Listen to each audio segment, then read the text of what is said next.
Hello, hello, hello, hello. How are we doing, everybody? How's it going? Happy Thursday night, everybody. It's Friday the 13th tomorrow. Everybody hold on to your butts. How's everyone doing? It's nice to be here. It's nice to be back on the stream. I just blinked and now I'm sleepy, says Nairobi. Can people in chat hear me? Can you see me?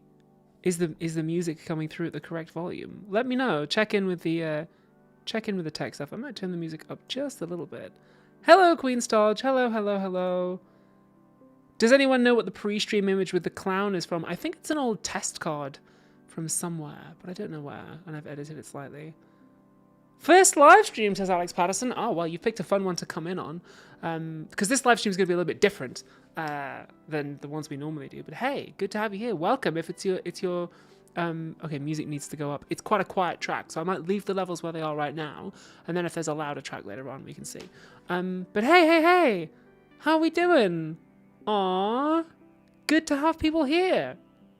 Well, hey, I tell you what, this live stream is going to be a little bit different than normal ones, but one thing that we always like to do when we start a live stream is we always like to light a candle. So I will go ahead and do that. If you've been watching the live streams for a while, you may remember that last year's candle was a gift from my manager. This year's candle is also a gift from my manager, but now we have a new smell. So let's find out.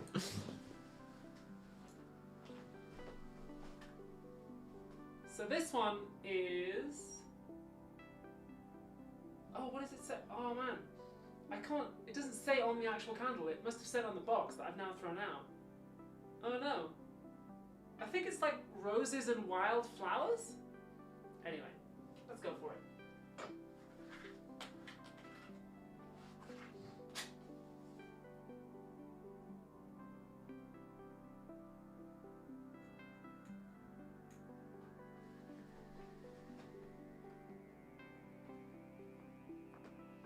Hey, I tell you what, the other thing we could do is, since it's an acting stream, we could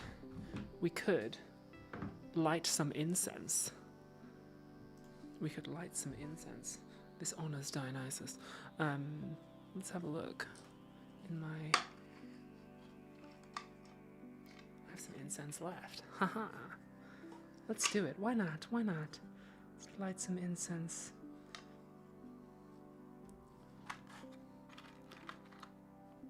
Nairobi says, haven't watched you in years. Talk about a long time. Well, hey, welcome back. Good to have you back. This top is so gorgeous and fun, says Flickering Ghostlight. Thanks. My outfit's good too.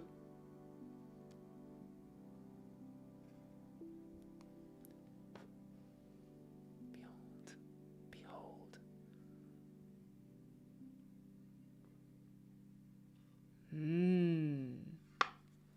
Incense. There we go. Now we are cooking. All right. Now we are honoring Dionysus. Well, hey, I tell you what. So this stream, normally what we do in these live streams is we talk about like the previous episode of Philosophy Tube that I made. But tonight, we're actually talking about what I'm doing next. Because if you weren't, we are getting aura in here, ship screw unscrewer. Tonight, we're going to talk about what I'm doing next. If you weren't already aware, I'm going to be starring in a play in London that opens next week. It opens in a week. In fact, we have our first preview. The play is called Blink. It's by Phil Porter, and this is the first major revival of the play since it first premiered in 2012. And I've been cast as the lead. I'm playing Sophie in Blink. So I thought tonight we might talk a little bit about the play and like. Hopefully, some of you are going to come and see it. I hope you are. If you haven't already got your tickets, there is a link in the doobly-doo and in the pinned comment where you can get your tickets. But I thought we'd hang out a little bit and just talk a little bit about the play, like what it's about. Because I think my audience is probably going to like the show. Because it's kind of about, we'll get into this in a bit, but it's kind of about parasocial relationships in a funny way. Because it was written in 2012, which is way before the concept of parasocial relationships was really popularly understood. It's written before Twitch, before most of YouTube. It was also written before OnlyFans and the COVID lockdown. But I think it kind of has a lot to say about all of them in a fun way. So we'll get into it. Hey, blink pre-mortem, because we haven't even opened yet. But yeah, I'll be in the first row on Sunday. Oh my gosh, fantastic! On Sunday, oh my god, that is the first preview as well. Wow, okay, you're really getting in there early. Nice. Any chance you'll be at the stage door? Maybe. We haven't decided. We might play that one by ear. That's something that we're going to figure out as we go through the previews, because so if you're not a big theatre goer, the first few shows of a new play are usually what we call previews, where it's like discounted tickets. It's usually like the actors are still bedding in, like tech is still getting bedded in. Things may be different in the kind of in the quote unquote proper run than they are in previews. But the flip side is preview tickets are cheaper. So yeah. So we'll see. We'll be figuring out things like presets and stage door policies over the course of the previews. Yeah. We will see.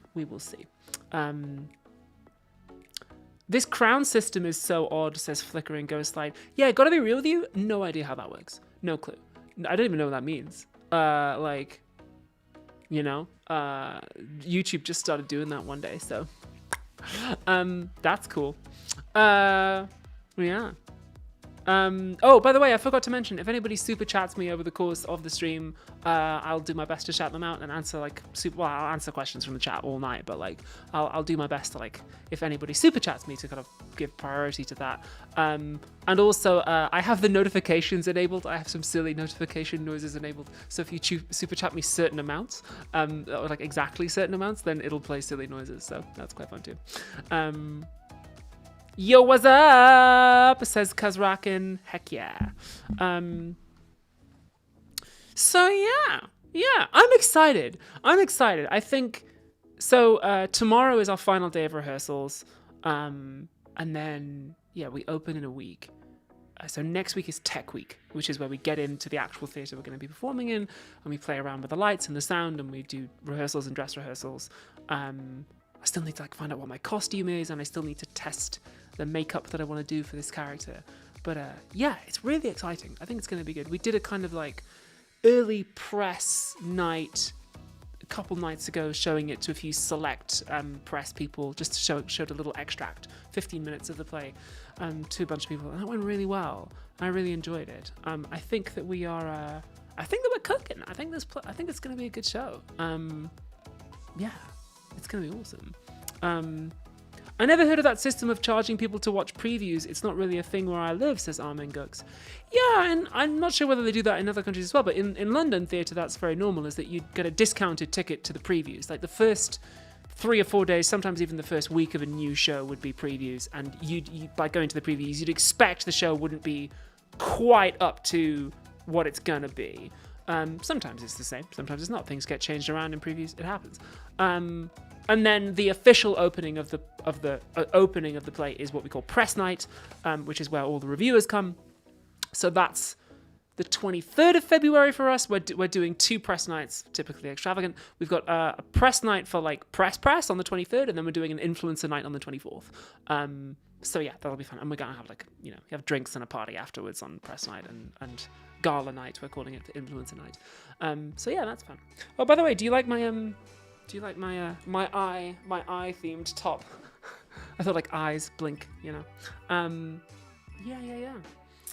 First few shows to work out the kinks, says Queen Stodge. Yeah, absolutely. That's what previews are. They do previews in Germany as well, at least for opera, says Ship Screw on Screw. Heck yeah. Are you coming from Germany to see the show, Ship Screw on Screw? Because if you are, I always like to find out who's come the furthest to see the show. And I think Josh from Worst of All Possible Worlds is coming from the US to see it, and I have a friend from LA who might be coming to see it too, and a couple of friends from New York who might be coming over. So the Americans may end up winning the prize for who's come the furthest, but Germany is a very solid entry.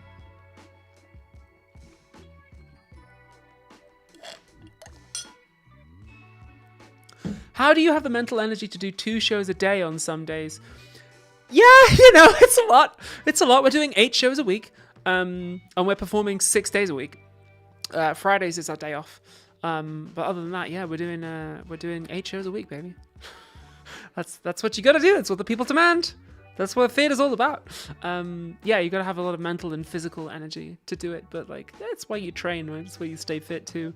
But yeah, honestly, like rehearsals have been pretty intense, in a good way. I haven't been able to get to the gym while I've been rehearsing, so I'm feeling quite weak. But once the show's actually going, and I'll know I'll be needed in the afternoon or the evenings, and I can like hit the gym in the morning, and then I'll be feeling good. My character Sophie is not someone who goes to the gym a lot, and so we're just gonna have to vibe with the fact that Sophie's jacked. We're all just gonna have to vibe with that, because I couldn't possibly have lost the muscle in this short amount of time anyway. So we're all just gonna have to vibe with that. Sophie's fucking built, and that's just how she is. Okay. 8 shows a week is pretty standard for London theatre, says Amy Fist. Yeah, it is. Yeah. Need to get Aussies in chat up here to see it. Yeah, that's fun. That's a good. Taking 3 days to go there with my car. Oh my gosh, amazing. That's so cool. Cool BTS photos, says my name isn't Wendy. Yeah, well, I've got some here that I can show you. In fact, let me angle my camera down a little bit too, so you're getting a better angle on me. But also, hey, skadoosh. Yeah, there we go. These are from rehearsals. This isn't us in costumes. This is me and my co-star, Joe Pitts. So Blink is a two-hander. There's only 2 people in the whole show. It's me and Joe, playing Sophie and Jonah. And this is my buddy, Joe. If any of you are fans of Final Fantasy, Joe is the voice of Ramza in Final Fantasy Tactics. So that's fun. It's Ramza and Nocturne from Baldur's Gate 3 teaming up. To do this play. So yeah, that's Joe. There's me looking moody. This is not the costume and makeup I'll have. This is just what I was vibing with on the day. This is my own look. I think I'm wearing the same earrings right now as well, actually. I love those boots, says Queen Nostalgia. Yeah, I actually got them to be in Dracula years ago. I got them to play Dracula in Dracula, and then Dracula never happened, so I just kept the boots. They rock. I just had to get, so I've been walking to and from rehearsals to kind of get my fitness maintained, and it's a few miles. So I actually 2 weeks into rehearsals completely destroyed the soles of my boots and had to get them redone. They've been redone now, and I'm power walking. Amy Fist says, boo, midstream ad. I'm sorry. I wish I could turn mid-roll ads off on streams. And by the way, that's not being oh, I wish I could, but financially, no, I actually physically cannot turn mid-roll ads off on live streams. If I could, I would. You will notice that on regular episodes of Philosophy Tube, there are no ads, or there are no mid-roll ads, rather. And that's because I hate them and I find them annoying. But yeah, I'm sorry if you get a mid-roll ad on live stream. If I could turn it off, I would. Are you Dracula from Dracula, says Queen Stodge. At the time, I was going to be playing Dracula. This was a long time ago, obviously. But then that production got shut down because of COVID, sadly. So, yeah. Alex Patterson says, off topic, but I'm starting with Seattle Voice Labs next week because of you. Hey! Claire is the best. She is the best voice trainer in the world. I think, obviously through acting, I've worked with quite a few voice coaches, and Claire is the bomb. So you'll have a great time. And all the teachers that she trains in her method are supreme. So you'll do great. One ad every 10 minutes, says Armin Ghost. I'm sorry. I wish I could turn them off. They annoy me. I hate mid-roll ads. They ruin the art. But thanks for sticking with us anyway. Ads on YouTube have been terrible lately, says Hey Julian. Yeah, same. Even for me, to be honest. I get ads on my own content. Hey. Sucks. Just Mike Wazowski, our director. Okay, so let me move myself down to the corner. Boo! Skadoosh, like that. Okay. So here's me and Joe in the rehearsal room, and this beardy guy here is our fearless director, Simon Paris. Simon and I have been friends for years now, and we were batting around the idea of doing something together. Yeah, and then he came to me with Blink, and I was like, oh, that sounds like a really good idea. Flickering Ghostlight says, what's the approx runtime of Blink looking like in minutes? I don't think we have an official estimate yet. There will be at the entrance of the theatre, there'll be an approximate running time. I don't think we have a kind of official estimate that I can give you yet. So yeah. Anyway, so Simon, our director, as I say, I've known him for years. If any of you have seen Ernest, which is the kind of comedy Importance of Being Earnest show that's like toured the UK and is about to tour Australia, Simon's the director of that. And I had a small hand in producing a piece of it as well. So that's fun. Somebody says, I'm so happy for your success with Blink being sold out. Blink is not sold out. I think you're getting confused. The short run of The Prince in Canada is sold out. Blink tickets are still available. It would be like very surprising if we were sold out already. That'd be nuts. That'd be cool though. But no, if you haven't got tickets to Blink, tickets are available. Go for it. But no, it's The Prince in Canada has sold out. Any info about it potentially being recorded, says Armin Gux. I don't know off the top of my head what's going to be happening with that. I think at some point there might be a pro shot, but that may just be for internal and archival purposes. I don't know if that will be available to the public or in what format or how. It won't be on Nebula because it's not a Nebula show. And also the way Simon likes to work and the way he's designed this show is that it kind of needs to be a live experience. And also because the show is about the difference between what you see on screen and what you see in real life. And so, yeah, it's if you can see it live, I would advise doing that. I would not bank on there being a pro shot that like replicates the show sufficiently. Hi Abby, it's Kit in LA. Says well, if that is Kit, I'm not going to read out that screen name because that might be a dead name. But let me see. Because if you are my manager, then my manager's name is Kit. KBZ9829. Who are you? Identify yourself. Anyway, Mrs. Billings 2001 says, Standing Love from Stoke. How have you found live theatre acting in comparison with Philosophy Tube and television? Yeah. I mean, I started out in theatre, actually. I started out in theatre when I was a kid. So, I mean, I've been doing that for, since I was a little child, really. It's only in the last few years that screen has really kind of taken off for me. And I started out, doing Shakespeare as a teenager. So returning to the theatre is like, it's like returning to my... Oh, yeah. So that is actually my manager. Let me give him I'll give you the power of moderation. Hang on a sec, kid. Hang on, what am I doing? Add as moderator. Boom! Cool. Yeah, so I started out as doing theatre. And then it's only in the last few years that screen has really kind of taken off for me. And so I guess, like, from the point of view of constructing a character and approaching a role, there's a lot of overlap. Some of the, obviously, like the big technical differences in theatre, you have to be on voice. You have to be loud. You have to be heard. And you have to be on your articulation, which can like be a challenge. Whereas when you're on a TV set or a film set, you're mic'd. And so you can be like, and it'll just be like rendered perfectly clearly. Like, it's completely fine. You can be like, hey, what's up, man? How's it going? And they'll pick it up. So you can do like micro things. So yeah, I get that's one of the big technical differences is like theatre is very physically demanding. Film can be, like action sequences are very physically demanding, but I think in terms of just like, being on voice all the time, that's definitely like a major challenge for theatre. Well, it's like not a challenge if you're trained in it, but it's part of it. It's part of the difference, right? Heck yeah. Which Shakespeare plays did you do, says Ship Screw Unscrewer? So I think I started out I did The Tempest, I did Midsummer Night's Dream, I did a little bit of the Scottish play when I was at university, I did The Tempest again when I was at university, I've done Richard the Second, and I've done Much Ado About Nothing as well. But yeah, and then also when we did the Shakespeare stream a few years ago, I read all of them on live stream. So I have all of them are up here somewhere. So yeah, that's fun. That's pretty cool. Yeah. Yeah.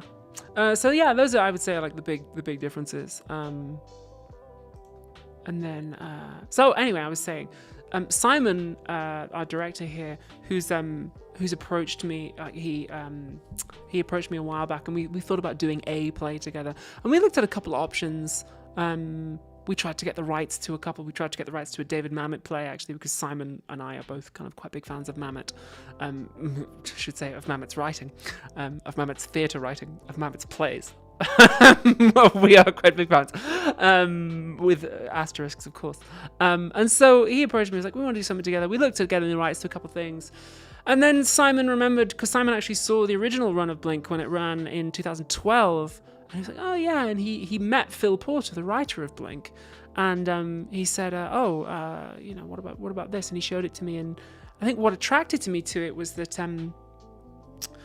the character of Sophie in Blink is very, very different to me, and she's also very different to a lot of the roles I've been playing in the last couple of years. You know, she's very different to the character that I played in Star Wars. She's very different to Lohar in House of the Dragon and Belladonna and Dracula's Ex-Girlfriend and Hotspur and the Prince. She's quite a vulnerable woman. She's quite shy. She's not sort of powerful in any way, and she is. What initially attracted to me was that my first reading of the character was that she's very different to myself.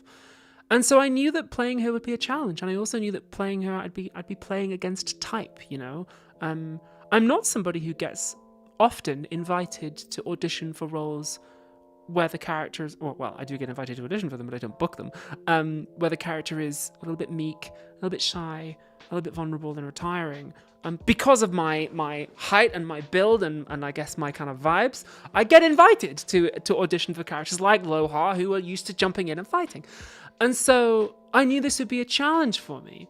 And so I said, yeah, let's do it. Because I mean, I what I care about is getting better at acting. Like, acting is the art form I've dedicated my life to, and I want to get better at it. And the way you get better at something is by attempting something that is slightly above your competence. And so I said to Simon, I was like, I think this is like slightly above what I'm able to do. And by rehearsing it, I will get able to do it. And so that's been one of the most lovely things about it, actually. Did the parasocial element of the story appeal to you as well? Asks Amy Fist. A little bit. So if you weren't already aware, I'll give you the rundown. Blink is so Sophie and Jonah are the two characters in it. Sophie starts basically live streaming to an audience of one. She starts live streaming to one guy who does not know who she is or where she lives. And like at the start of the play, they are strangers to each other, and he becomes obsessed with her.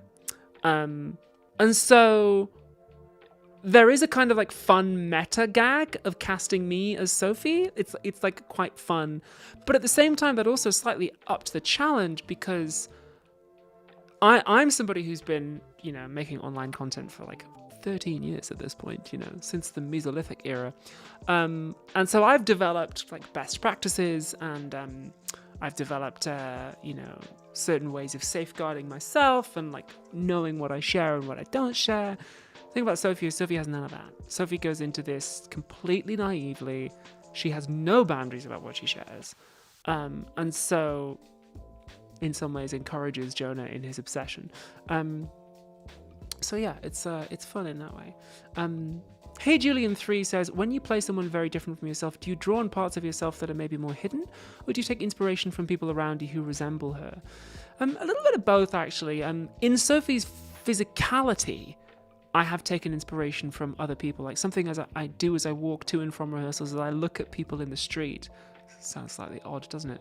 I kind of watch people in the street and I go, oh, you know what? I try and make a judgment about like what's their personality, where are they coming from, where they're going.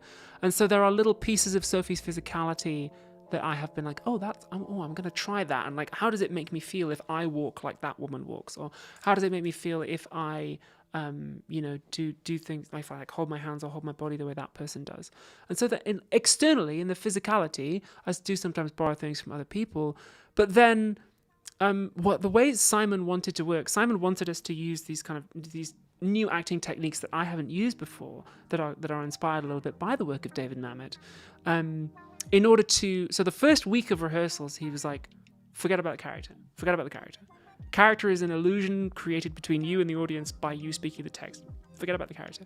For the first week of rehearsals, he was like, just do this as you would do it. If your action in the scene is I'm trying to persuade him of something, persuade him the way Abby would persuade him. Or like if your action is you're trying to get him away from you the way Abby would do it. And then, once you've found that truth, once you've found that action that you want to play in that scene, then we start adding on what we've been calling externals, which is like, okay, if Abby's confronting someone, if that's the action, if I'm confronting in the scene, then I'm somebody who's quite used to confrontation. I'm not afraid. If somebody's dicking me about, I'll be like, oi, get out my face, right? Sophie, not so much. So Simon would say, okay, Abby, play this action the way you would play it if these options were like grayed out. If direct confrontation is not available to you, play it as you would play it. And that's how you kind of like build the character up and up and up. So rather than go in with like, I'm going to transform myself and I want you all to call me Sophie, it's like finding the truth and growing it from truth up and out. Which has been a new thing for me, but I've really enjoyed this way of working that Simon's taught us. Like the focus that it's given me, and I think I will use these techniques and take them forward into future characters as well. Like I feel like I'm a better actor after the last few weeks of rehearsals than I was. And that's always the thing with being a creative, isn't it? You look back on the thing you did 6 months ago and you're like, oh man, like I wish I could have, I wish I could go back and use this stuff now, but that's just how it works. So yeah, it's been so much fun to do it that way. And I've really enjoyed it. So there have been times when I've felt, and when I started the rehearsal process, I felt like, Sophie's so different from me. I don't know if I can do this. But then actually building it up from that seed, I've gone, okay, there is a parallel universe in which if I had gone through A, B, and C, I would be like that. And I can bring that piece of myself to it.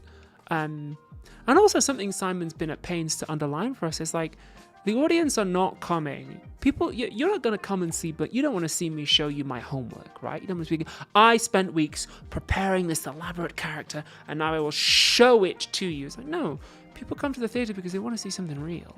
They want to see an authentic emotional reaction in the moment and see somebody being vulnerable with themselves. And so it's not about showing you my homework like that. Sophie's not a showy character. And so there have been times when Simon has just been like, do nothing. Do nothing the way you would do nothing in this scenario, and just like live it and just be there. They're not coming to like watch you display, they're coming to watch you be.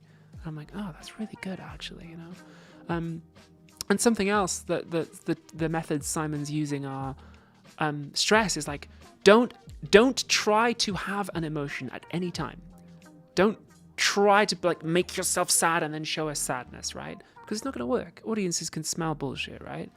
It's like, no, play your action. If your action is persuade him.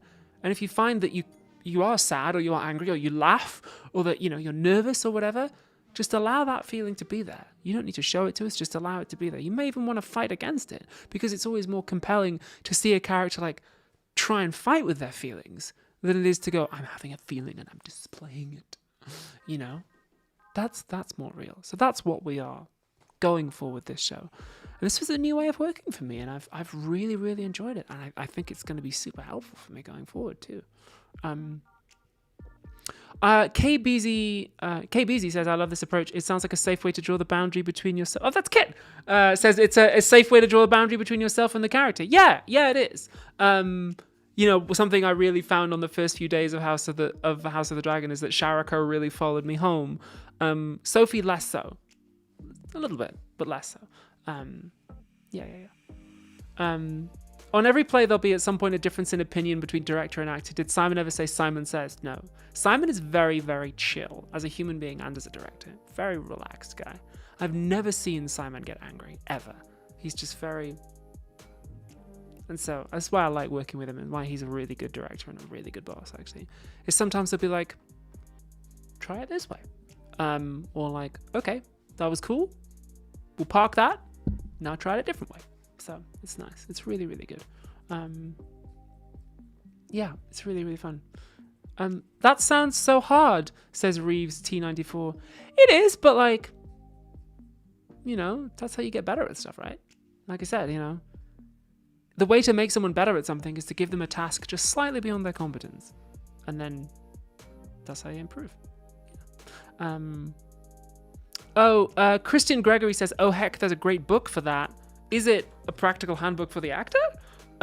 Because this is the book that Simon's been like, I want to run my rehearsals like this. Like, I don't want it to be showing you feelings. I want it to be like, okay, let's get it practical. What are you trying to do? What are you trying to achieve in this scene? And then just go do it. So yeah, it's really good fun. It sounds like a great way to expand your acting skills, says Queen Stud. Yeah, it is actually. Yeah, I love it. And then, I can bring in some of the week 2 and 3 of rehearsals. I've been bringing in like some of the things that I've used before. Like I said, building out the physicality. I love experimenting with characters' physicalities. And actually, that was something that was really nice about the... we did a little preview a couple of nights ago. We did a 15-minute segment for some influencers and some press people. And then some of them recorded bits of it. And actually, I was worried that my physicality choices wouldn't be reading. But then I watched the video back and I'm like, oh yeah, they read great. Like that's totally cool. So yeah, that's really fun. It's sick.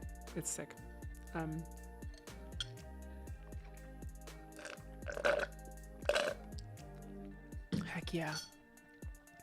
I think I got some more pictures too. There's me and Joe again. Just chatting, hanging out. The rehearsal room's been quite cold as well. Also, I've been walking to and from rehearsals every day, and it's been kind of tough because like it's been raining every day in England. It's February. It's cold, but hey, that's part of the job. You've got to get up and go to work. It's not like being a YouTuber. There you go. That's a nice photo. I like that. It's good fun. The black and white really helps. Oh hey, this one's from Ship Screw and Screw. I've collected some questions as well that people had.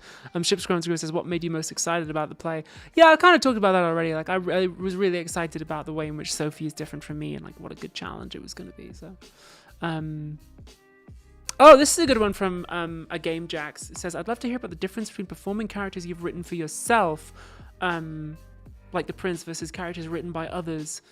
Yeah, I mean, you can't really ignore anything when it's a character written by someone else. You can't ignore you can't edit the text. If I decide when I'm writing a character, actually, you know what, I think this is extraneous. I don't think this character needs this. I can just cut it. But there's parts of a script. If someone else has written the script, I'm like, oh, why is this character saying this? I have no idea. This part is obscure to me, and you have to figure it out. You have to come up with something to do in that scene. You can't just write it out. And also, I think there's a cop-out answer too, which is that you say the line, but you distance yourself from it emotionally. You say it ironically. You're like, well, this is kind of what I'm feeling, but like not really, And so, week 1 of rehearsals, I was doing a little bit of that with certain bits of Sophie's dialogue. My first couple of drafts of Sophie, she was a bit more ironic and a little bit more cynical, and sort of detached from her emotions. And Simon encouraged me to like, what if she really means that? What if it's not a kind of like, don't tell the audience to like dismiss the detail. What if you play this as like these things she's saying are important to her, and every word is important to her, and that really really opened some doors actually to be like, oh wow, okay, what if this is not her saying this and kind of with a bit of a wry smile? What if she really means that? I'm like, oof, okay. So that was really nice actually. So yeah, when you're playing someone else's character, there's one moment in the play, there is one line, and I will let you guess when you come and see the play what it is, where I think Sophie does dismiss it. And I think she dismisses it because it's important. But yeah, come and see if you can guess which line that is. But yeah. Is it hard for you to look scared or intimidated considering your tall and buff physicality? I'm asking from my perspective, as a big guy who people can't believe can get scared. I don't know, that would be kind of up to you. Like, I've always been tall, but I've been scared many times. And I've been intimidated many times. And I've been scared and intimidated by people much smaller than me. So, I mean, using some of the stuff that Simon's told me, yeah, I can be scared and intimidated. But I'm scared and intimidated the way that I am, As a 6'1" woman who goes to the gym a lot, of course I can still be scared. The full range of human emotions is available to me as it is to Sophie, right? So yeah, I can still be scared and intimidated. Of course I can. And if there are moments in the play when I feel that way, I hope I'll show that to you, or rather, I hope you'll see it. Yeah. Good question though.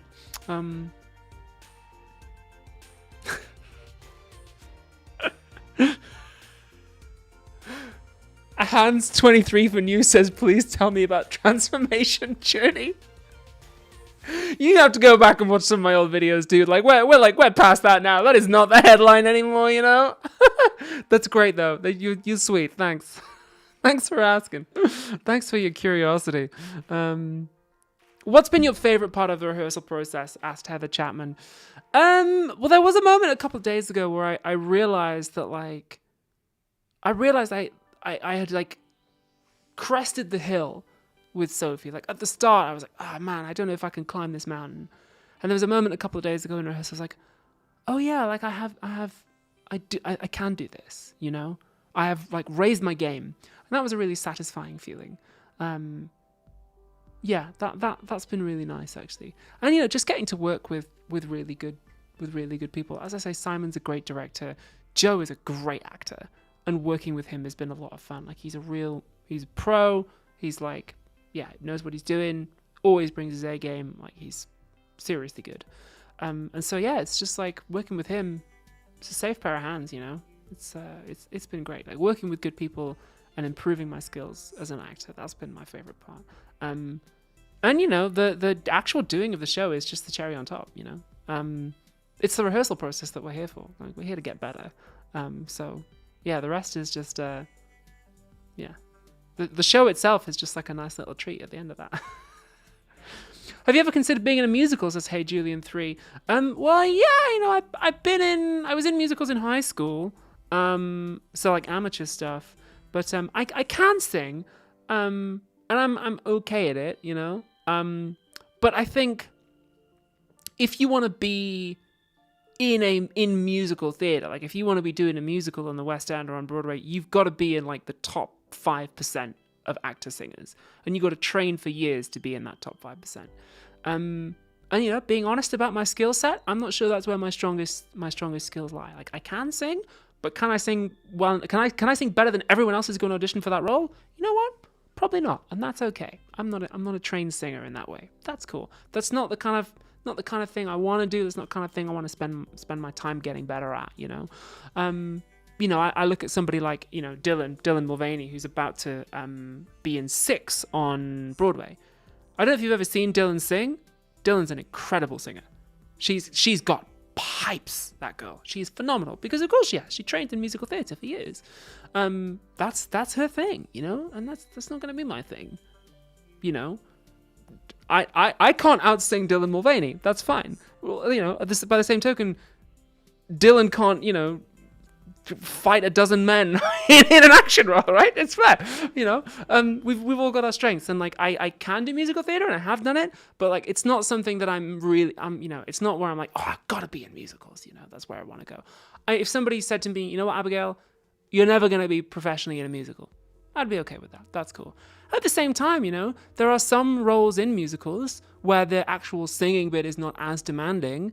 There's like plenty of roles. And in fact, even a while ago, I was like soft attached to be in a musical because the writer really wanted me to be in it and was going to write the role for me. So it was going to be within my range and so on and within my skill set. So, if the right role came along in a musical, absolutely, I'd take it. But I'm never gonna be playing Elphaba in Wicked. Then that's cool. I can't sing like that. That's fine. So yeah, I'm so happy she's in 6. She's gonna kick so much ass, says Queen Star. Yeah, she is. I've seen Dylan on stage twice. I saw her one-woman show at the Edinburgh Fringe, which was phenomenal, absolutely phenomenal. And I'll be real with you. I'm sure Dylan would kind of be okay with me saying this. I went into that aware of her profile and not really knowing much about her as a performer, and it absolutely blew my socks off. And she was phenomenal, and like so well written, so well performed, hilarious. and we hung out afterwards. And she's also, I can tell you in real life, Dylan is lovely. She's really, really nice. She's one of these people who's like frustratingly talented and doesn't even have the decency to be an asshole about it. Like, she is just lovely. And so that was great. And then I saw her in do it was like a rehearsed reading / singing of a new musical that's in development in London at the Pleasance called Mackenzie. She was great in that too. Like, and the acting was phenomenal too. So Dylan is going to kick ass. Like, she is going to be amazing on Broadway, and God, she deserves it. Like, she's phenomenal. So yeah. Go and get tickets to see Dylan in Six if you can, because Six is also a fun musical. I saw it like, I think I was still in the closet when I saw Six. I think I went on a date with my lawyer ex to see Six. That was how long ago that was. It's been going a while, but like, yeah. She's gonna be super in that. If Russell Crowe can be headliner in a musical, so can you, says Alma goes. Hey, all right, I'll take it. All right, fair enough. Okay, cool. Yeah. What acting techniques have you used over the years, and which one suits you best? Says Iambros L5871. So I was trained in Michael Chekhov technique, and I do still use that a fair bit. I do find that useful, like psychological gesture, we call it. But now I think I'm going to be using the stuff that Simon has taught me going forward as well. I think that's going to be a useful, it's just the way I was trained is to have a lot of tools in your tool belt. You don't necessarily need to have one thing that always works. You kind of can try different approaches depending on the role and what the director wants. Versatility, I guess, is important as a performer. So I was classically trained in voice and in movement and in speech and in articulation, and was also given a bit of Michael Chekhov technique and given like a bunch of other little tasters of things to find out what he is. And so the practice that I've developed uses a little bit of Michael Chekhov technique. It also uses a bit of like spiritual woo that I invented and developed. And now I'm also going to be bringing a little bit of David Mamet and stuff into it as well. So yeah. It's the Abbey Thorne technique. It's the technique that I use, and I guess every actor has a different practice that works for them, I guess. Yeah.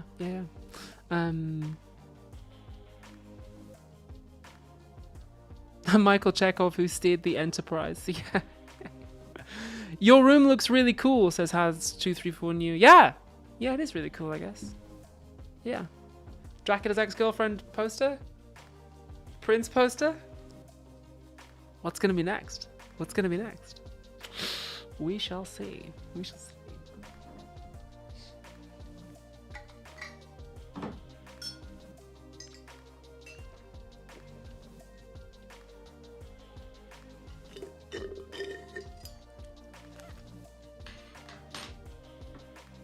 Off to therapy, says Flickering Ghostlight.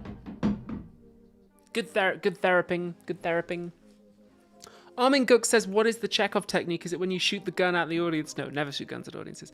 Michael Chekhov was, I think, Anton Chekhov's cousin. Anton Chekhov is the writer, he of the Chekhov's gun. Michael Chekhov was his cousin. Hard to explain without just teaching an entire class on it, which I can't do and I'm not qualified to do. But Michael Chekhov technique is about, go with me on this, it may sound like woo, putting certain images and certain energies into parts of your body, allowing that to affect how you physically move and speak, and then constructing characters based on psychological gestures incorporating those energies. So yes, I know what it sounds like. But it's drama school, so we put it in a bubble and then it also works. Yeah. It's a way of building characters from the outside in, from the physicality in. So in House of the Dragon season 2, I used a fair bit of Michael Chekhov technique to develop Shariko's physicality. Michael Chekhov technique and animal studies I used for season 2. And then, I used Michael Chekhov technique a fair bit as well. I used a little bit to develop Sophie's physicality as well. Yeah, it's good fun. It's kind of building characters from the outside in, I think. Yeah. Have you ever tried stand-up comedy, says Hans234 New? Yeah, I did, actually. I did stand-up comedy for 4 years as a student. I did it at the Edinburgh Fringe as well, back when I was at St Andrews. And And then funnily enough, I didn't enjoy doing stand-up. It wasn't fun, but I kept doing it anyway.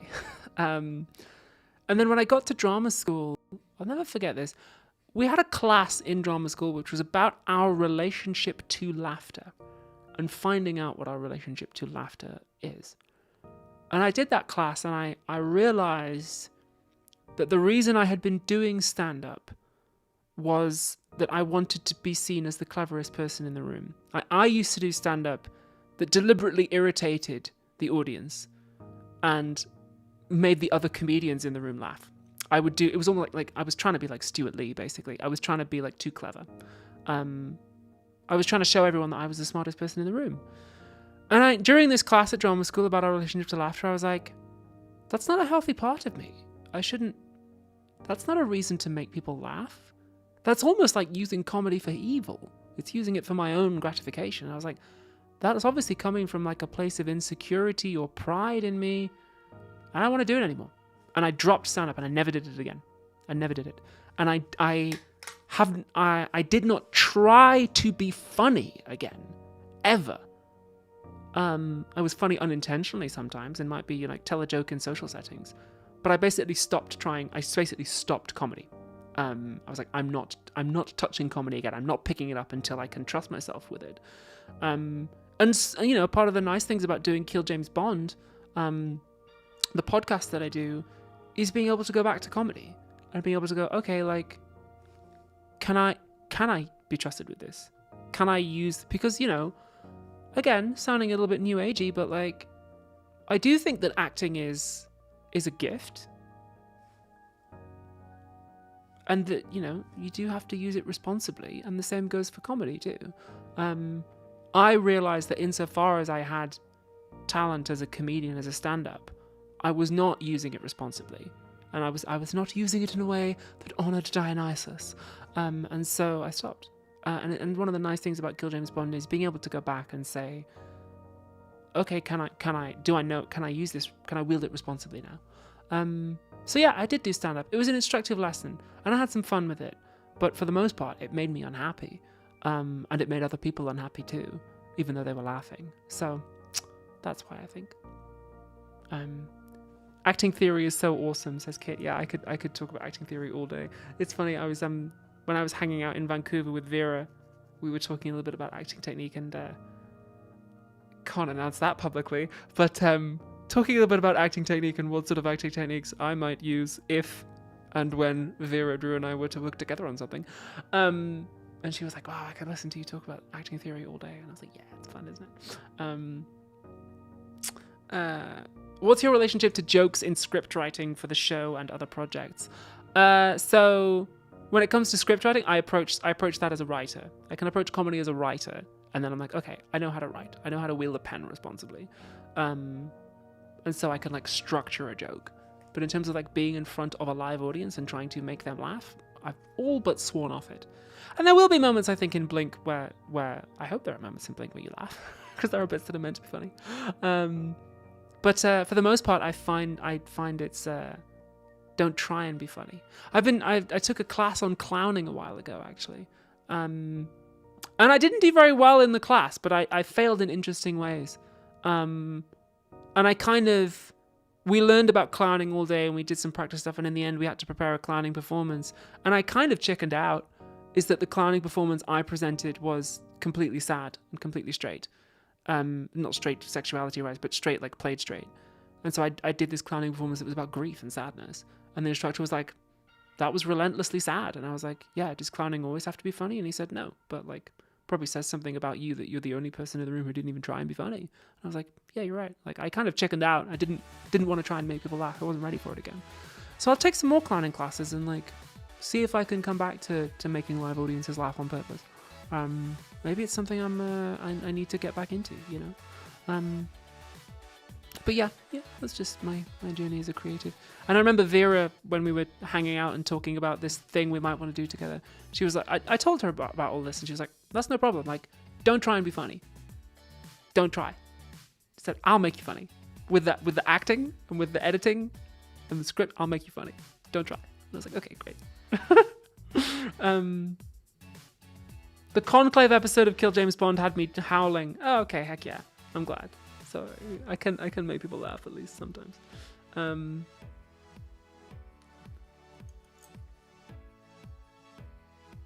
You did Pagliacci the Clown! Yeah, I just did a sad clown performance. Yeah. What's your best and worst experience with acting recently, and how do you deal with criticism from your audience? Says Hans234 New. Best experience with acting recently. I mean, I had a blast on this action role I shot last year. That was so much fun. But honestly, it's recency bias. But the last couple of weeks of rehearsals on Blink have been really, really nice and have really helped me develop my skills. So I've really been enjoying that. Worst experience with acting? Yeah, some days, I try and... Every creative project goes through 5 stages, right? And the 5 stages are, this is not necessarily in order. This is great. This is tricky. This is shit. I am shit. And actually, this is fine. And so, I've been keeping a little diary day by day of rehearsals, and I'll keep one through the performances too, of where I'm at in that. And most days have been either, this is great or this is tricky. And this is tricky is fine. It's good to be tricky sometimes. Today was a this is tricky day. It just shows that you're not overconfident, right? And that you're still learning. But last week there was a day of rehearsals where I came away from it just being like, I'm shit. I don't know what I'm doing. I'm terrible. I'm awful at this. I'm in a bad mood. I'm not having fun with myself right now. It's like being at work. You have good days and bad days. And then the next day I was like, okay. Dust it off, we go in there again, we go again. We go next round. And then the next day was a this is great day. So, yeah, it helps. But as with any job, some days you're really feeling it, and some days you're just like, something's not right. Part of the challenge of being an actor, when you're working with yourself as the material, and also, even if you're not trying to have emotions, part of acting is being sensitive to your own emotions. You can't just zone out and be like, okay, I'm gonna leave my emotions in the corner and go to work right now, right? You have to be aware of what's going on inside you all the time, and that can be tiring, having to sort of pay, and also having to pay attention, having to pay that specific kind of attention at length for so long. It's such fine detail to yourself and to your surroundings. It can be you can't just stick on a pair of headphones and zoom out for a bit, right? So it can be tiring. So you have good days and bad days, right? And then I'm somebody who I often blame myself when things don't quite go right. And so there've been days where I've come away from work and been like, oh man, I'm the one who's letting everyone down. But part of the challenge as an actor is, you have to wipe your feet at the door of the rehearsal room and go in and be like, okay, I'm gonna try again. I'll try again and do it better. I'm gonna crack it this time. And that's how the challenging days become the most rewarding ones. And as Simon said to me a while ago, he was like, I think we need the this is shit days. And we need the I am shit days. Because it's what kind of motivates you to keep going. If it was all easy, something's probably going wrong, right? You're not getting better, are you? So, yeah.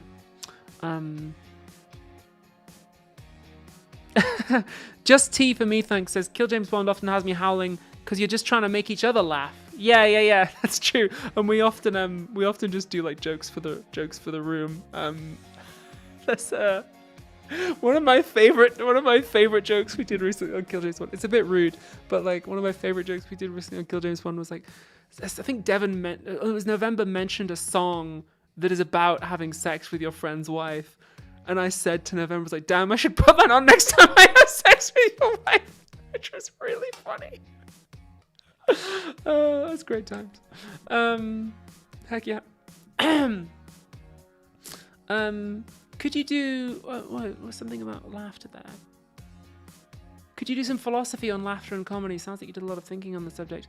I don't know, maybe that could be a fun idea for a future episode. I'm currently editing the next episode of Philosophy Tube while I'm not in rehearsals. It's massive. It's 2 hours 15 at the moment. So it's a beast. And it's also way over budget and it's going to lose money, but hey ho. It is what it is. So yeah.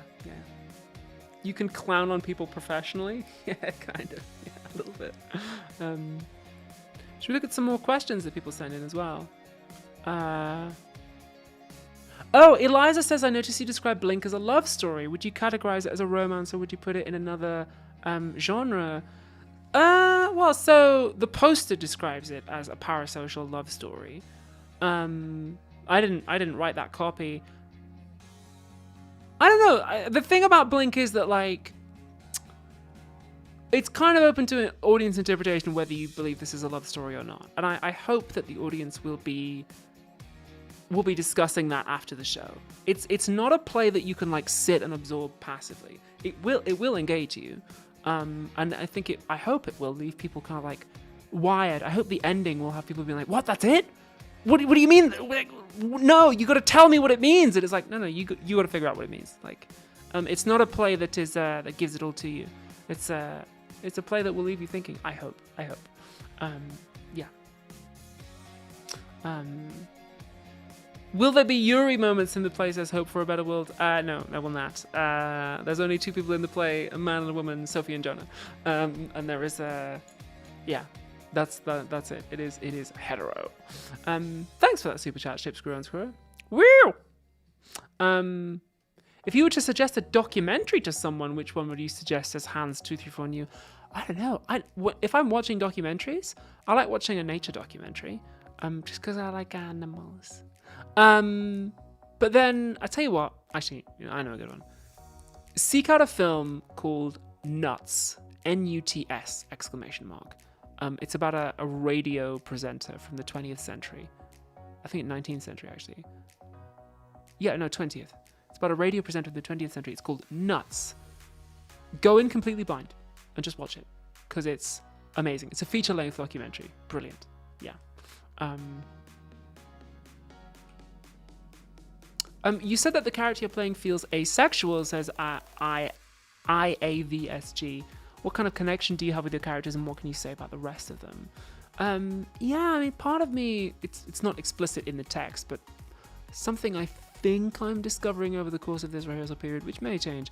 I think Sophie might be somewhere on the ace spectrum, which is interesting. And that also poses an interesting thing for me as an actor, right? Because I'm not.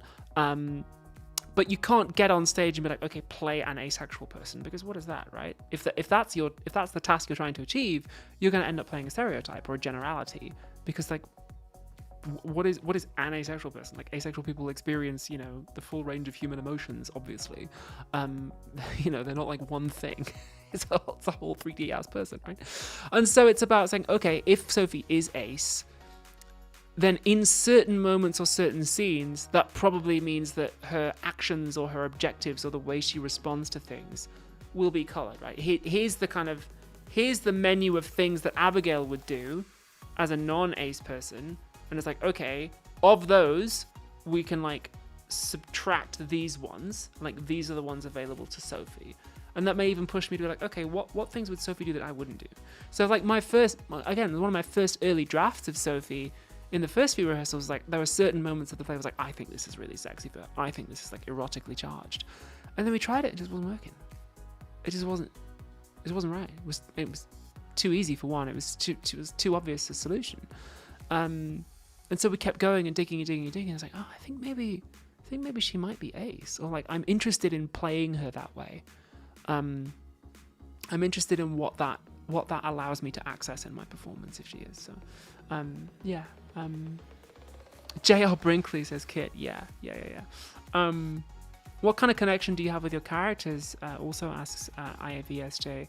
I don't know, like, I end up having quite a deep connection with some of them. I still talk to some of them sometimes. Again, we're in the kind of realm of drama school woo, but yeah, still talk to them sometimes. Occasionally. Yeah, I get, like, sexuality is something that's important to me as a person, and so it is something I think about when constructing my characters. Like, I remember that being a thing in Django, that, like, Jess in Django was, like, really wanted romantic love. That was she really wanted this kind of, like, storybook romance with Django, which never ended up happening, sadly. Spoilers for the end of Django. It didn't happen. She was left kind of wistfully looking into the sunset. So yeah, it is something I think about, and yeah. And, like, one of the first things I discovered about Lohar in House of the Dragon was that she stinks. She reeks. She does not wash deliberately because she doesn't want anyone to touch her. Her relationship with, like, physical intimacy and violence was like a big thing for her. And it even affects things like the way she holds her weapons and so on. So, yeah. I might say more about that on another occasion, but yeah. Would you do a PT episode on pathologized sexuality? Yeah, I kinda have. Not one episode, but like you could take bits of other Philosophy Tube episodes and add them together, and I think synthesize that in your head. Certainly the next episode of Philosophy Tube, it's about conversion therapy. So yeah, there's gonna be a little bit of that in there. Heck yeah. Oh, that's the poster. Yay. Okay, cool. Did I have any more pictures of questions, or did I just No, I did not. Okay, I've got some more questions on file here though that our lovely socials manager has sent me, or our publicity manager has sent me. Let me just load up dark mode documents here, because otherwise I'm just like, oh, it's so bright. I'm gonna need my sunglasses on to look at my own Google Docs. Turn dark mode on. Dark mode on. There we go. Heck yeah. Oh, so Armin Gux asked, did the play inform your way of viewing parasocial relationships? Yeah, a little bit. It made me realize, doing this play made me realize the ways in which, like, I have developed professional practices over the years for getting the best out of parasocial relationships whilst avoiding the downsides of them. And again, the ways that, like, Sophie absolutely does not have that. So that's been an interesting realization. I was like, oh wow, I'm somebody who can, like, maintain parasocial relationships professionally. Sophie very much approaches it as an amateur. And I don't mean that in a derogatory sense. I mean an amateur out of the sense of someone who does it out of love. Love of who? You'll see. Yeah. Another question we got sent into the King's Head Theatre feed was, considering it was written before the golden age of social media and live streaming, a lot of Blink has aged very well. Are there any elements of it that seem dated? There's one element of the play that I would say is kind of dated, which is that at one point somebody describes being able to rent a flat in East London for £1,000, and ha, that's hilarious. Yeah, there's various points when characters offhandedly mention how much something costs. It's like, oh wow, this play was written in 2012, huh? Yeah, someone's like, oh yeah, I got this flat for £1,000 a month in East London. I'm like, bro, where? Like, you got a broom cupboard for £1,000 a month in East London. There's no way you got a flat for that. Heck yeah.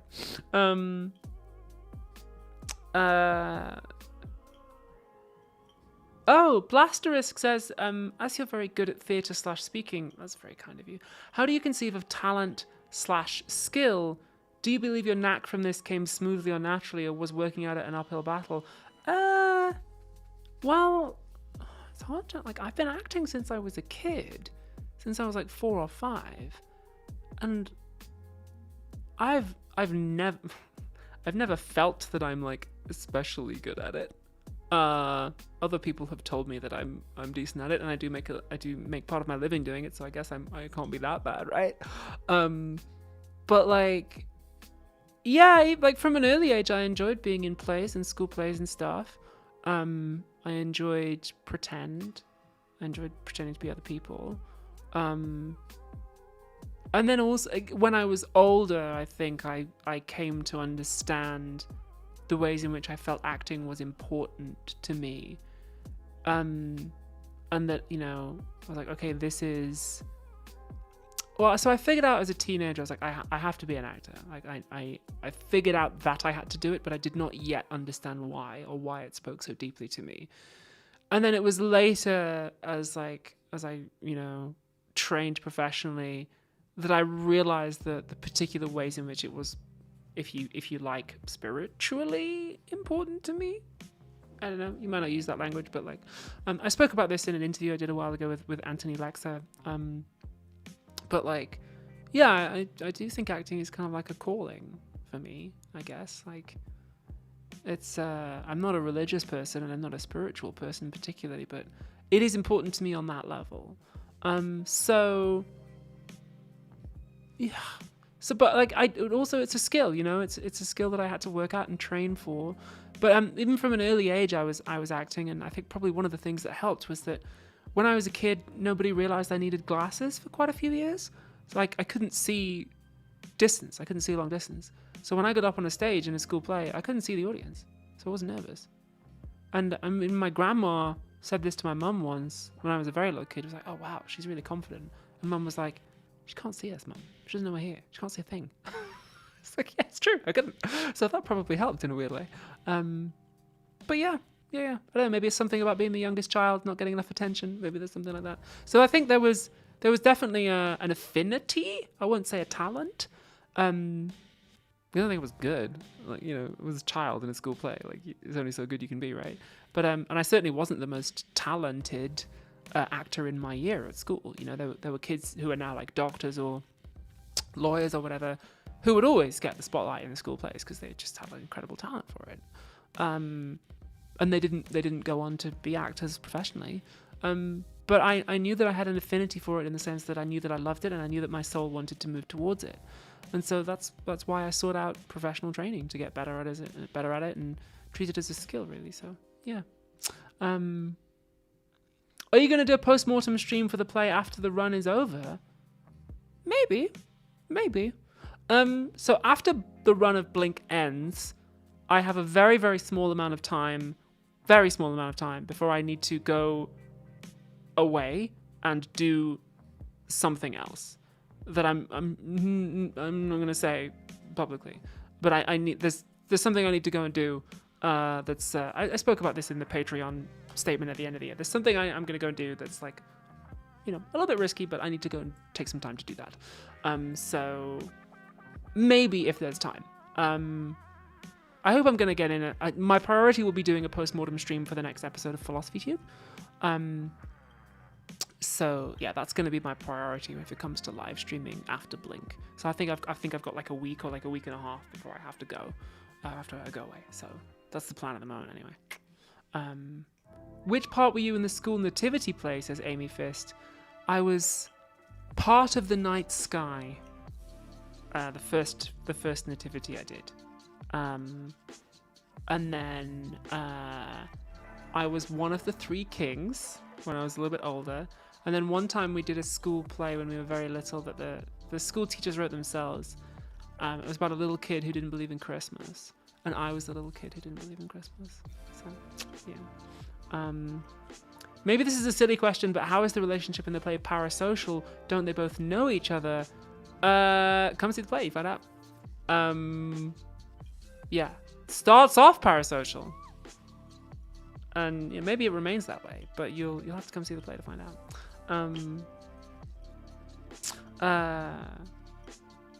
So yeah.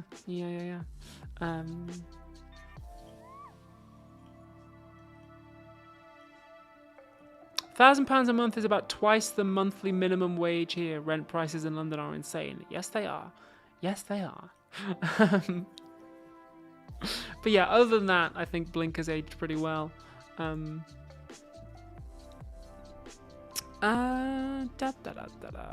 more questions came into the King's Head Theatre thing.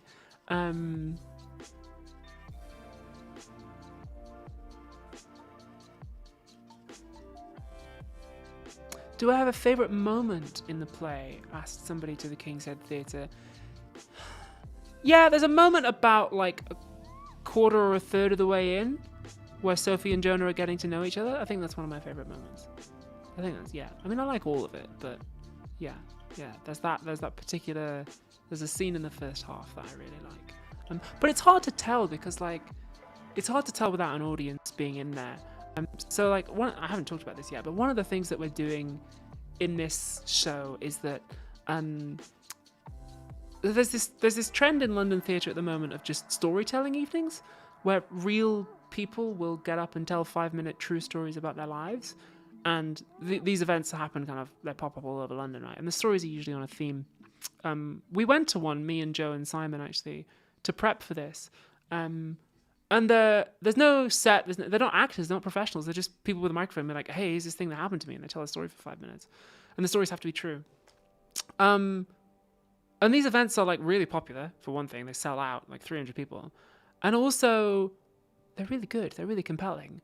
And so Simon was keen to bring an element of that in to Blink, because so much of the play is the characters speaking directly to the audience. And there are, if you're doing a play with direct address, as we call it, there are ways of doing it. There's a way of like, you do direct address where you face the audience and you speak, but you're not really talking to the audience. You're like, you sort of imagine something, right? And so the audience kind of like, just hide in the darkness. But what Simon wants us to do with this play is to actually talk to members of the audience, actually speak to them, really look them in the eye and like engage with them, and base our delivery on what they give back to us. Not speaking, but like based on their reactions, right? And really, really try and, if your action is persuade that person in the front row. If your action is get them to relate. Like, do it for real. And so it's hard to tell in the storytelling sections. It's hard to tell what my favorite bit is without having attempted those storytelling sections on a real life audience yet. Because so far in the rehearsal room, we've been performing mainly to empty chairs or to the stage manager or Simon. And so when we get real members of the public in there and we're really sitting down and we're like, hey, let me tell you about my life. Let me tell you this thing that happened to me. And again, not as a character would do it, but just as I would do it. I think that's going to be really powerful. I think that's going to be really cool. Yeah, heck yeah.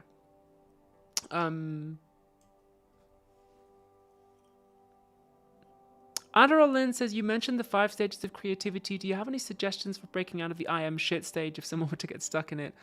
Yeah, it's a tough one to get into, but like, whatever your self-care ritual is, I'd say go do that. For me, I like having a bath. That's how I take care of myself. And, maybe I try not to soothe myself with sugary snacks. Something I used to do a lot. I'm trying to do that less. But if there's like a nice cup of tea, or maybe if you're somebody who likes sugary snacks as a self-soothe, go for it, right? Also, I find going to the gym really helps, It's why I love starting my day with going to the gym, because I'm like, okay, well, today might be challenging, but like, I just bicep curled 20 kilograms, so like, I'm down for challenge, So that's, I think going to the gym a lot like helps me maintain sort of healthy sense of my own self. Just any kind of exercise, walking to and from rehearsals, walking the miles to and from rehearsals every day has been really good for me. So just have a bit of time on the road to be like, okay, like, what am I doing? Am I checking in? How am I feeling about myself? Do I really need to worry about this? So yeah, that's been really nice. Yeah, turns out like exercise and diet, it really is good. It really is good stuff. Sucks, I know, but yeah.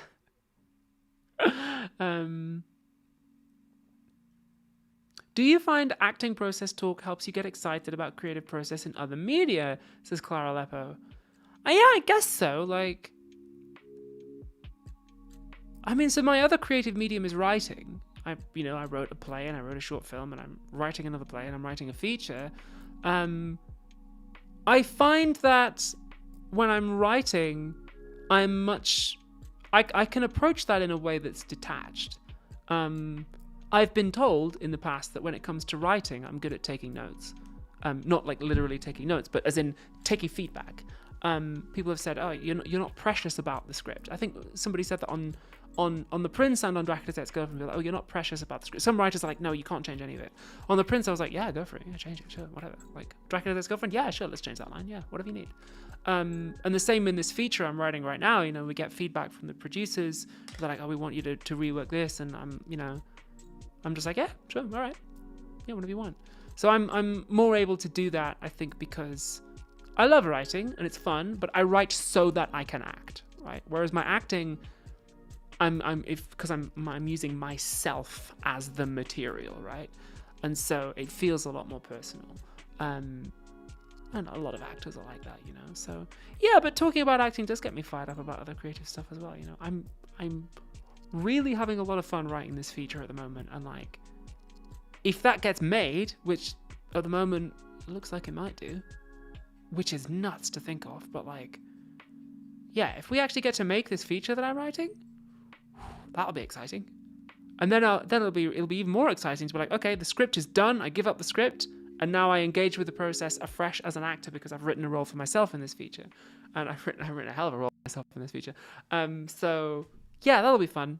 And sometimes I think about like, oh, I can't wait to like dive into this scene as an actor, And then also something fun that I found, especially when acting the Prince and Dracula's Ex-Girlfriend, is sometimes I'll be approaching the character and be like, what? Who wrote this? You know, it feels like a stranger wrote it. I'll be like, okay, like I'm having to engage it with it on a different level now. So, yeah, that's fun. That's good fun.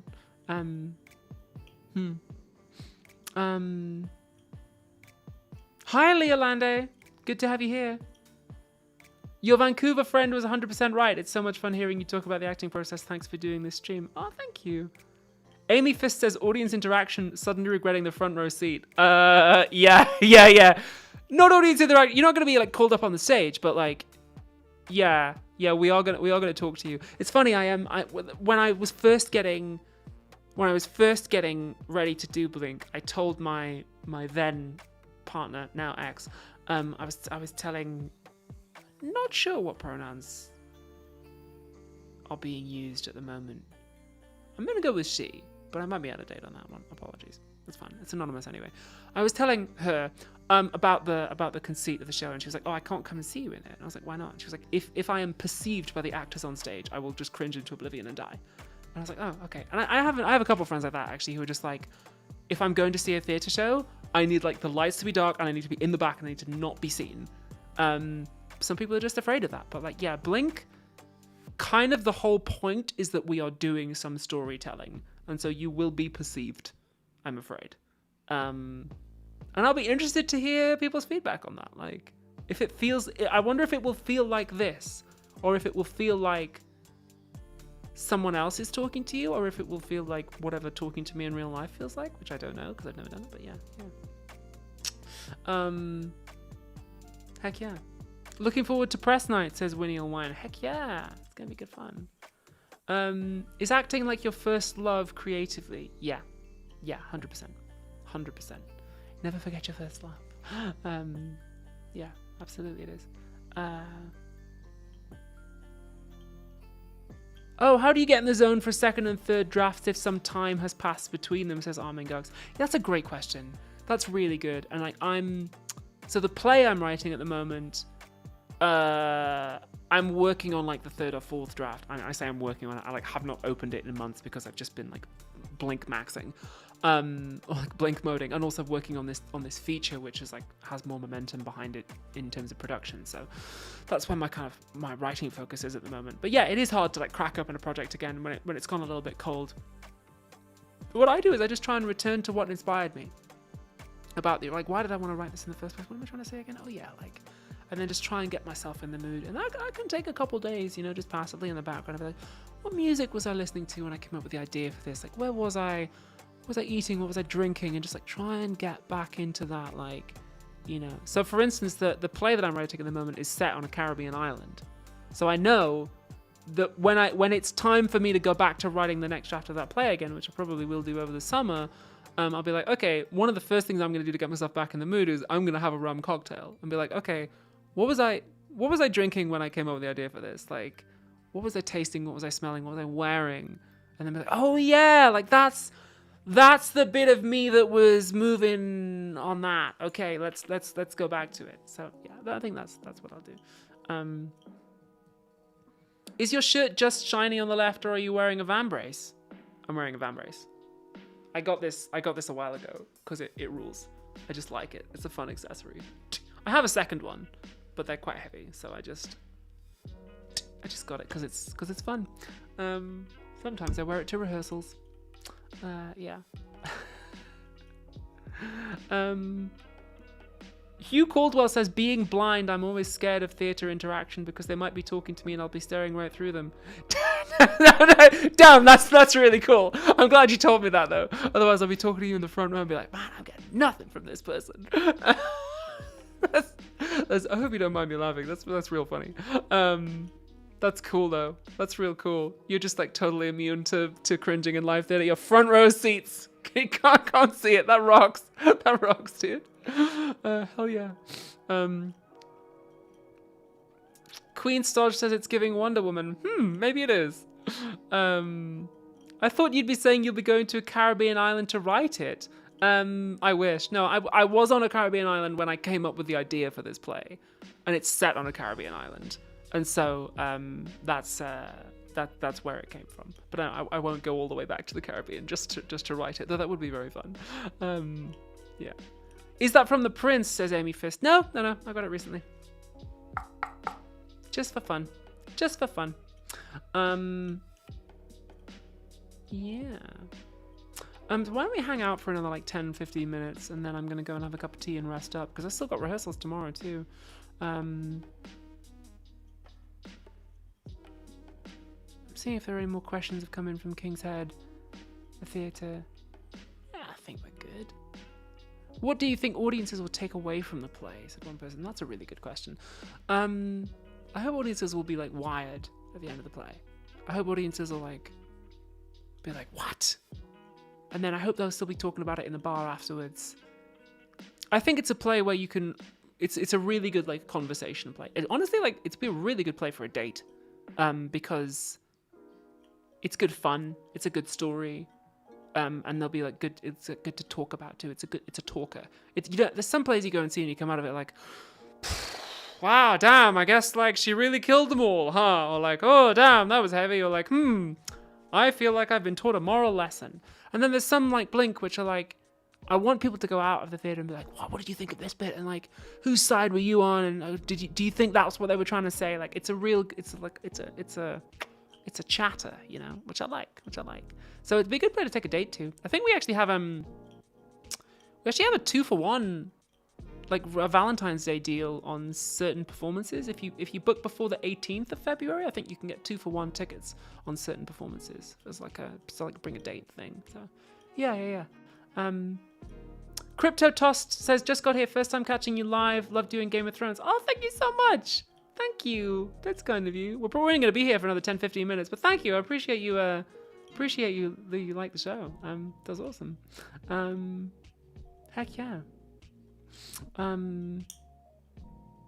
Bold of you to assume we're socialized enough to go to a bar and talk to strangers. Hey, if I can do it. I'm going to be in a theater talking to strangers. It's going to be great. Play to take a date to is good advice, says Queen Such. Yeah, it'd be a good play to take a date to, I reckon. I'd want to take a date to see this. Yeah. You know, it's not too heavy, it's not too long. You don't need a sort of Shakespeare degree to get it. It's nice and simple, nice and straight down the middle. Little bit romantic maybe, but also a little bit creepy. You know, it'd be a good way to learn about your date. To be like, what did you think about the where this character did this? And then, you know, if your date has a strong answer, then they might be like, oh, okay, that's good to know. You know. So yeah. I think it'd be a good play to take a date to. Do you have any idea on how the set will be designed? Says Queen Stodge. Yeah. Our set is really cool, actually. I have not seen it, but it's going to incorporate some. I don't want to give you spoilers, but like, it'll be quite dramatic, I think, and very, very cool. But yeah, we were shown a model of it on day one of rehearsals when we met all the heads of the different departments. The music is really cool too. I really enjoy the music. The costuming is coming together, and I'm excited about, like, you know, I'm excited about that. So yeah, it's fun. Was there an emotion of Sophie's that really caught your heart and became your initial way in? Says Clara Leppo. Not really, because like I said earlier on, like one of the things that Simon really wanted us to do in this rehearsal process was like, don't try and feel an emotion. Don't ever try to have an emotion. Play an action, see what emotions come up.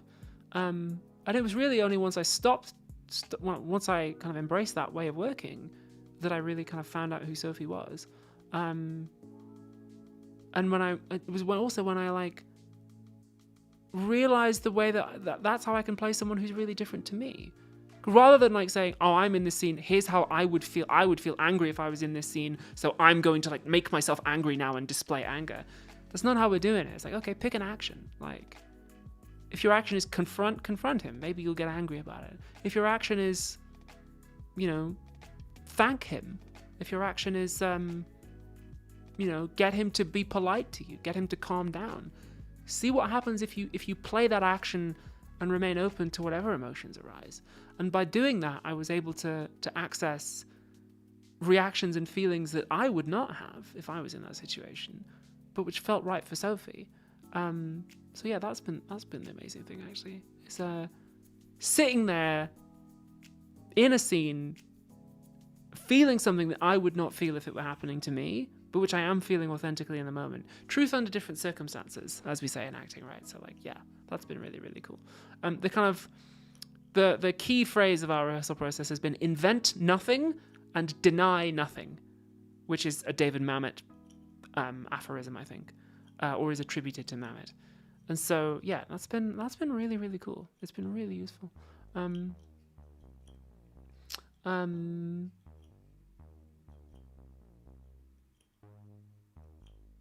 Curious to see how you look in real life, says Non Momply. Yeah, I mean, I guess I'm quite tall. But also I'll be wearing a costume and makeup that I wouldn't normally wear, and my hair will be done in a way that I wouldn't normally do it. So, and I will also be like moving and speaking in a way that I probably wouldn't normally do. So, I guess, will you in fact be seeing me in real life? An interesting question. One that you can ask yourself in the bar after the show. Will you be seeing me in real life? Or will you be seeing me as a character? And is there a difference? Hard to know. You tell me. Can't wait to see this play live. Wondering if you've written the script with deep philosophical themes which are contemporary. I didn't write the script. I didn't write Blink. Blink was written by Phil Porter in 2012. I did not write this play. I'm just in it. I'm just the acting department. Though, you know, I'm flattered that you think I could write it, but I would have to have gone back in time and changed my name. No, I didn't write the play. I just got cast in it. There you go. Hello, says Zidoy. Hello. We're probably gonna hang up in about 5 minutes, Zidoy, but you're welcome.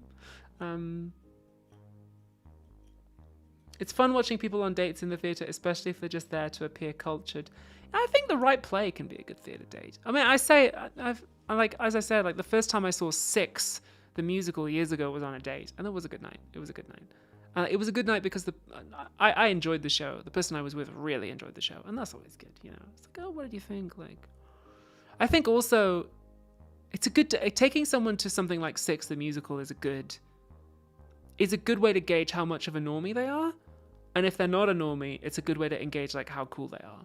Because like, if you're not a normie, you might find parts of Six a little bit cringe, but can you roll with the cringe? Can you be cringe and cool about it? That's a good question to get to know someone, you know.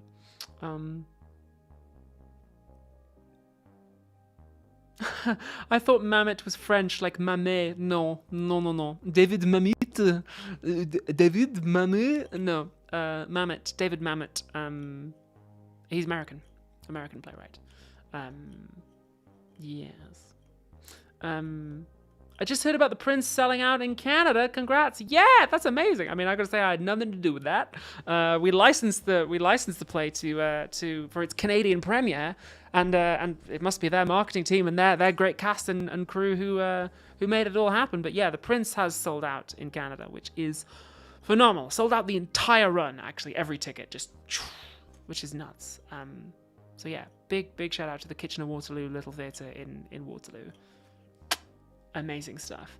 How has it been working with Joe and developing the relationship between you both your characters, says Queen's Dodge? It's been really nice, actually. Yeah, Joe, total pro, real nice guy, very good to work with, you know, very chill, very relaxed. Yeah, totally trust him. He's a good guy. We have good fun too, you know, on our breaks. And I think it's also been nice, like, you know, when you start out working with someone you're not quite sure who they are, especially in something like this where we, you know, it can be quite intimate, and then getting to just know someone and trust them, and yeah, it's really good colleague. Okay, why don't we hang out for another 5 minutes? Could Morgana Ignis act with you, and when will you get married?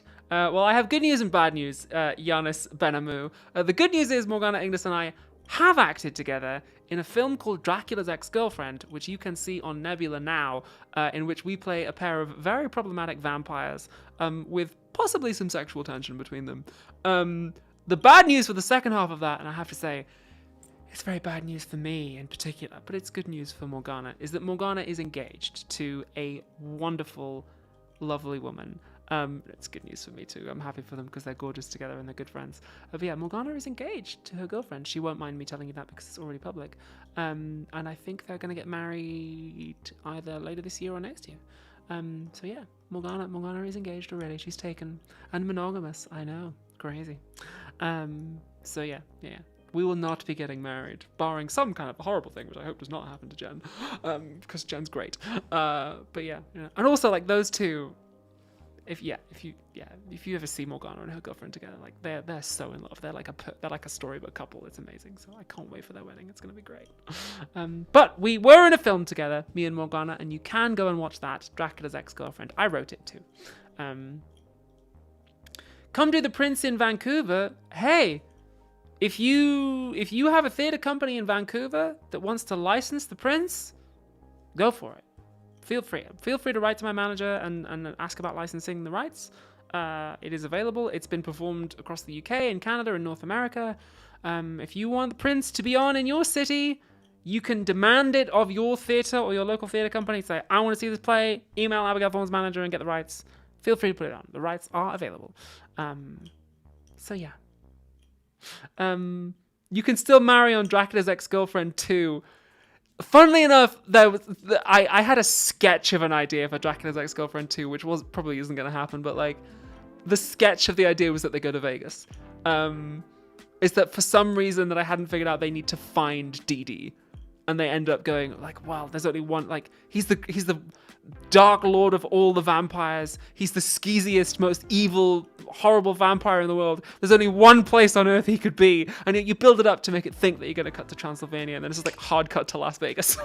So just Belladonna and Faye end up in Vegas. Like was the idea, and like they have to try and find Dee Dee, and it was going to be that like Belladonna almost ends up marrying Dee Dee in the Chapel of Love, and then Faye would burst in and have kind of a gay, like implied gay, like don't.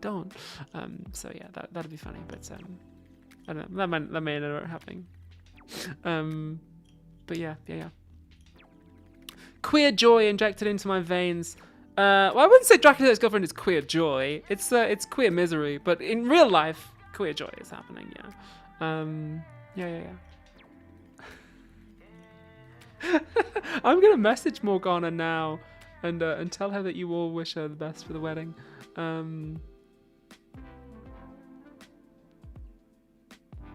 Hey Morgana, I'm on live stream right now, and the chat were just asking about you, and I mentioned that you're engaged, and they all said congratulations. Congrats to Morgana. Enjoy the wedding. Yeah, everyone's really happy for you. Great. Queer joy injected into my veins, says chat.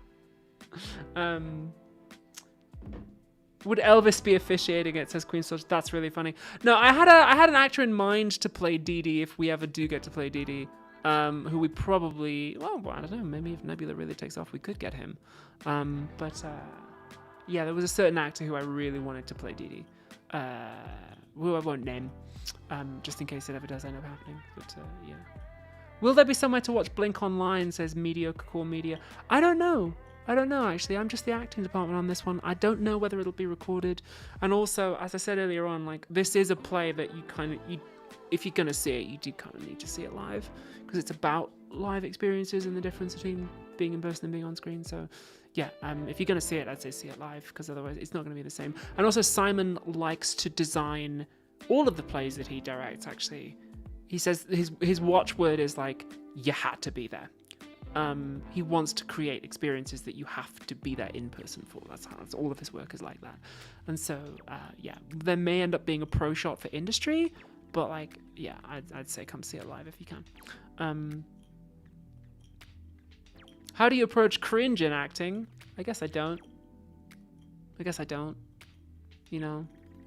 like, cringe is an emotion, right? I don't try and make myself cringe or like display cringe to you. If I'm I'm not sure even what the action would be to play to an audience if I was cringe. I might be like, okay, the action I'm playing is like make them not look at me, or like make them stop what it is that they're doing. And then maybe I would feel embarrassment as a result or a side effect of that, or maybe I wouldn't, Yeah. Starting to think you write these as an excuse to travel to the Caribbean and Vegas, says Amy Fist. No, I was in the Caribbean anyway. On a trip that I paid for, not with professional money. I paid for the trip to the Caribbean on my own. That was my holiday. Do you might remember at the end of 2024. The end of 2024, I posted about this on the Patreon. At the end of 2024, I had like a little mini breakdown. And so I was like, okay, because I didn't take a holiday in 2024 and it was a very stressful year.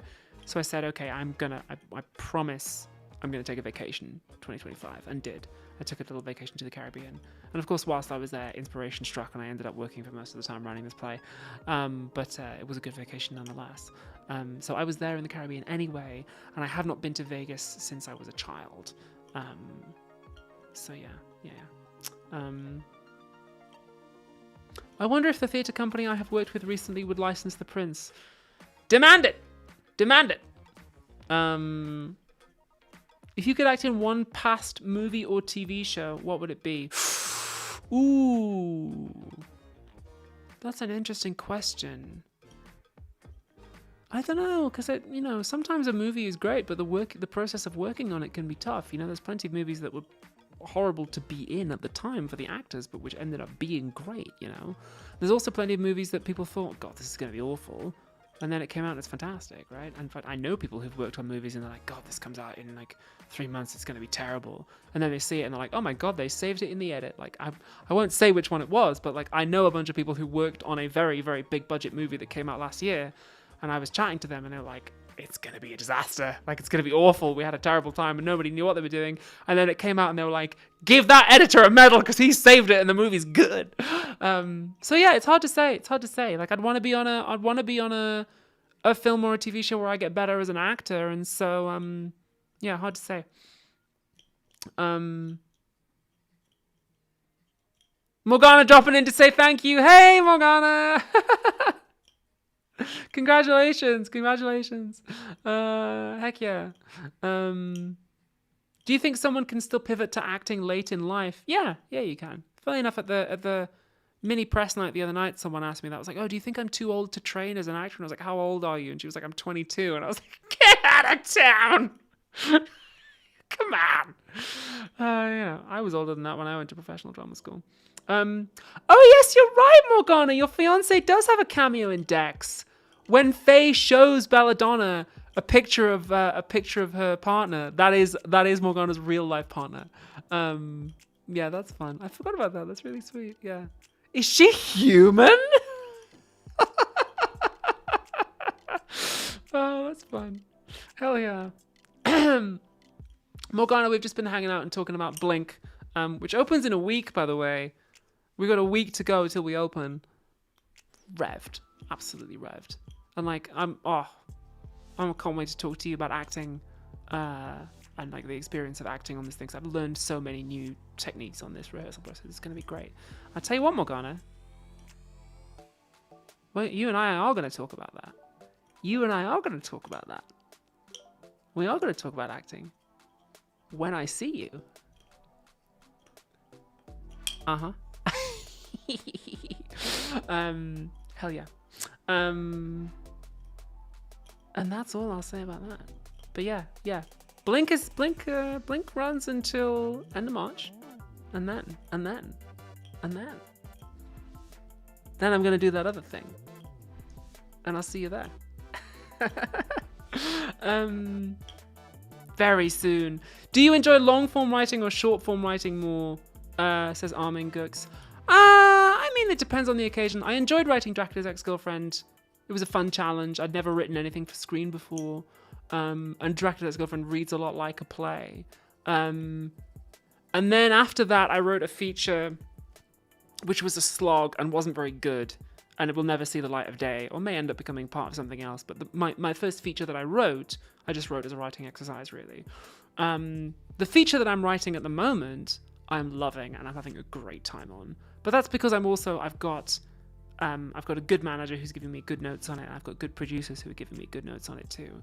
And so it feels like it's getting better and it feels like it's going somewhere. And also something I found with writing this feature is like, having a scene by scene plan is so useful before I set out writing.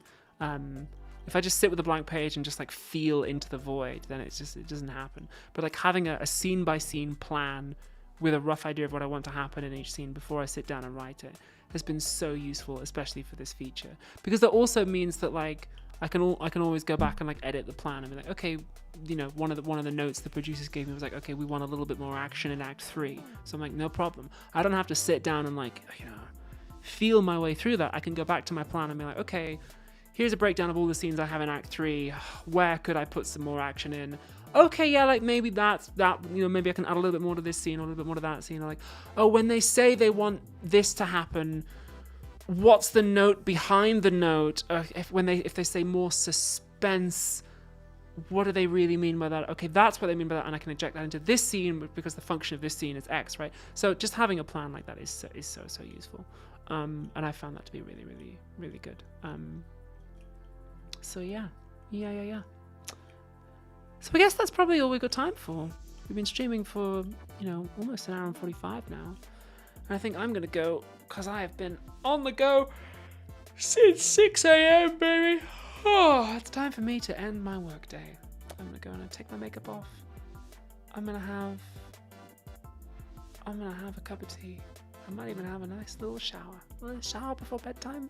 Oh, yay. Get a woman toasty.